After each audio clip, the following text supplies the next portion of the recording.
Jack Chapman with Auto Repair Shop Success. Let's continue this Tuckman dive. Last week we talked forming. Today we're going to talk about storming. Now, in my opinion, storming is the most important part of this model, but it's also where most people are going to fail.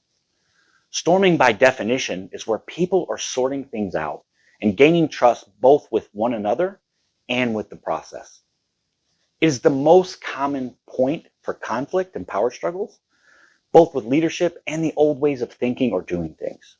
Because of these conflicts, some people will find it easier to do it the old way or just decide that the new process just doesn't work for them. And so they go back to the way things were.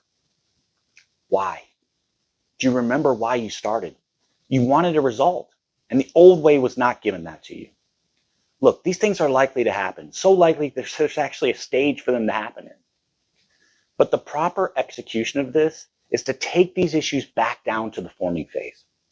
Discuss what is and what isn't working, reform the teams if needed, change the things that aren't making it work, and head back into that storm. If this sounds like you, or you feel like you've been on a treadmill of implementation, call us or reach out. We can help. We're shop owners just like you who changed the way we're doing things to achieve the results that we wanted. And please continue to share and use this content. We love that we are able to provide this for you all.